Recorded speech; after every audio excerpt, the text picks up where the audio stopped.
Hello, friends. It's Jaden, the Bait Debate, head editor and producer. I just wanted to let you guys know that the podcast should be coming out every other Wednesday, as Lori and Jocelyn forgot to mention that in this week's episode. Once again, it should be coming out every other Wednesday, so mark your calendar. I hope you guys enjoyed the show.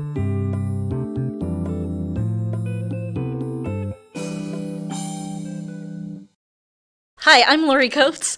I am a BCBA school psychologist and BAIT team coordinator.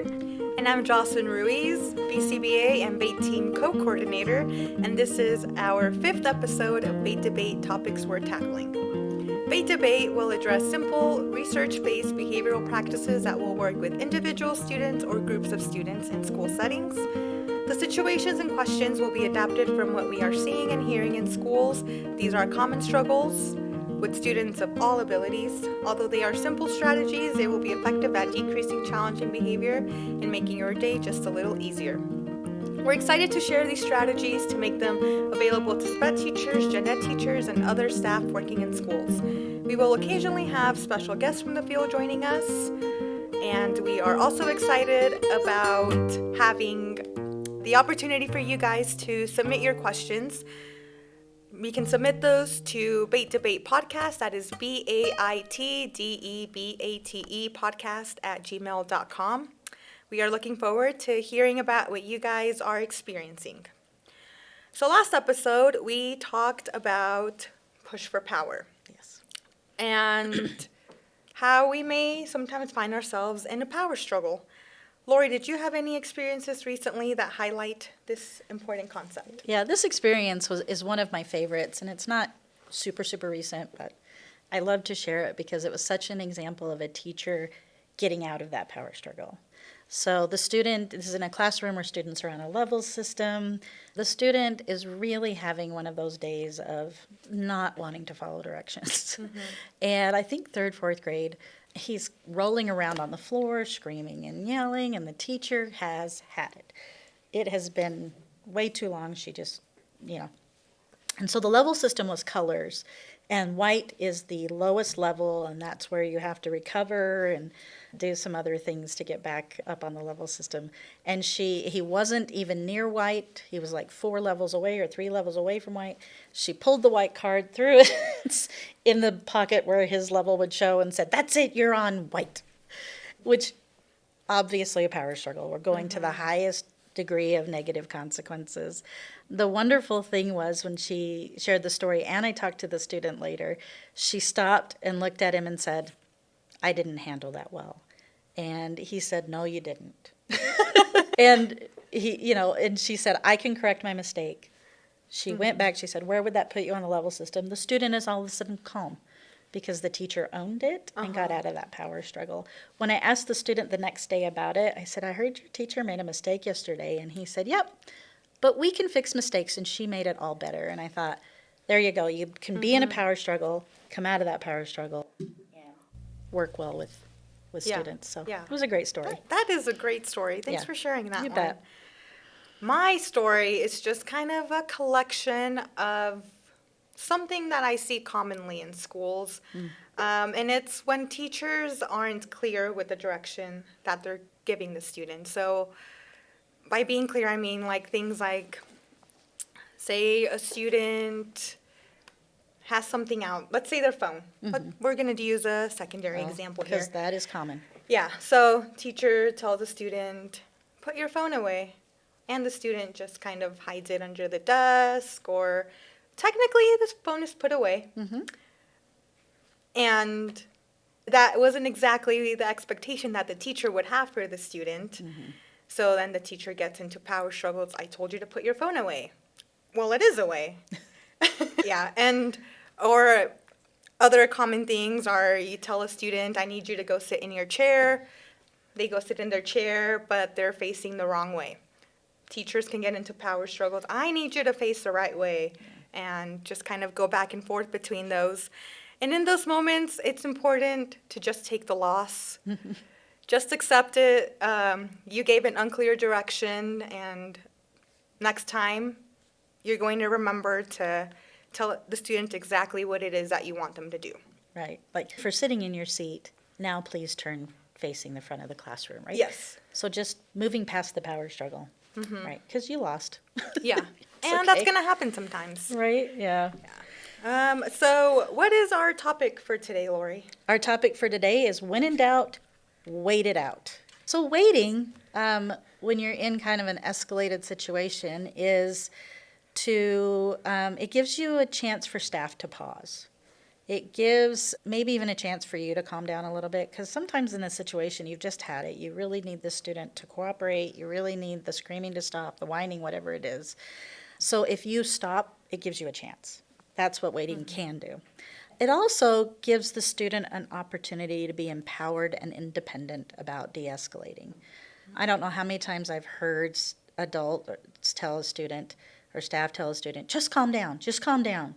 And no one in the history of ever, right, has calmed down when someone told them to.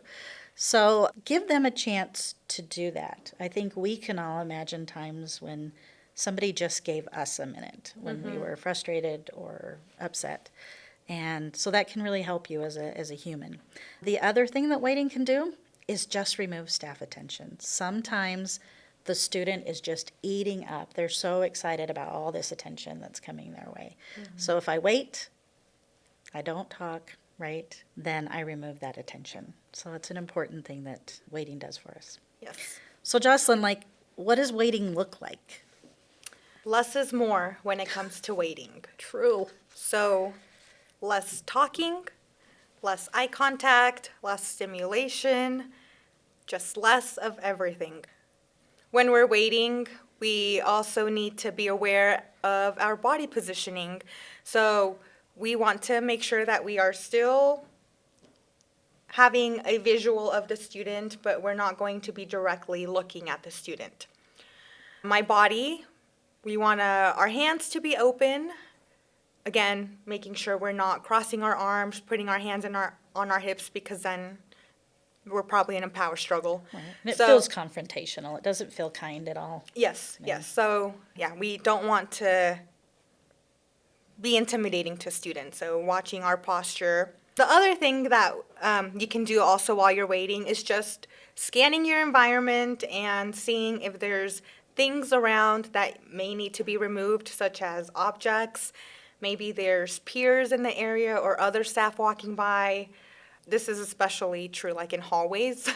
Right. Hallways, you get lots of external reinforcement from other staff or other children. So just kind of generally being aware of what's in your area, and if you need to remove things or redirect staff to different locations, making sure, or that's also an opportunity for you to do that.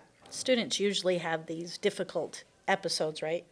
In an area that's more public, in the hallway, Yes. in the foyer, and that Lunchroom. becomes really difficult to wait, but still kind of provide dignity for that student. So removing those Yeah. eyeballs is important. Yes, yes. So yeah, less is more.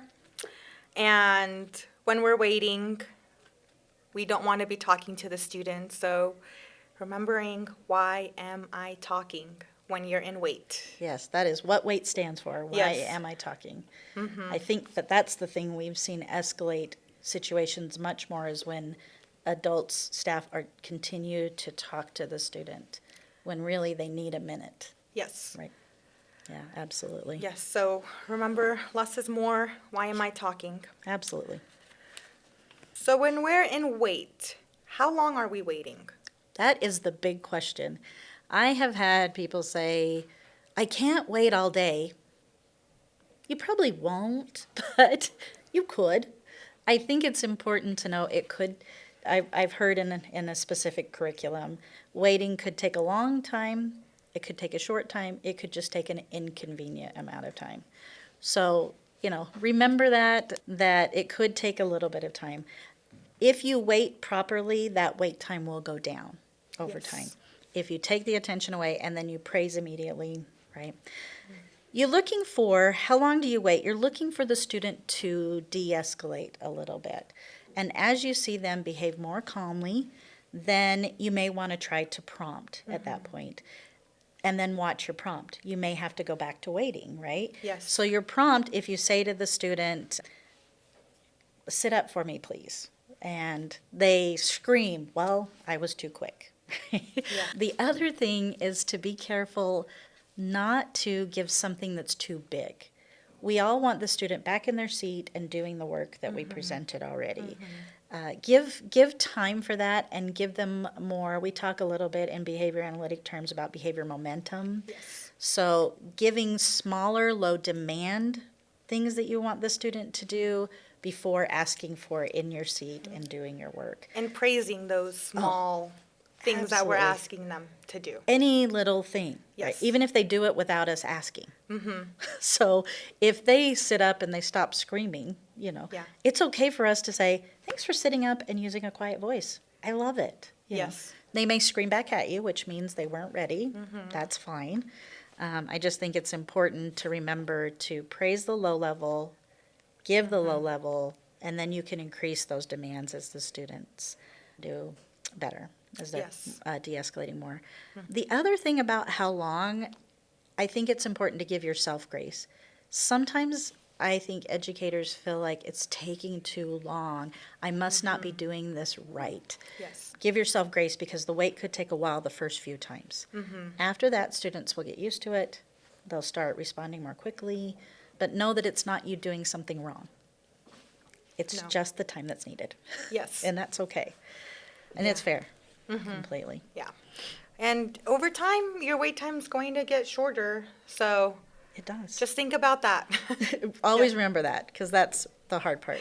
Yeah. One thing that we always say that kind of helps us remember that this isn't forever is that 3:30 comes and Every day. yep. 3:30 comes and the bus comes, or the parent Parents come, come. or some family member or caregiver comes. Yeah. So So you won't be in this situation forever. yeah, it doesn't last forever. It feels like it. Yeah.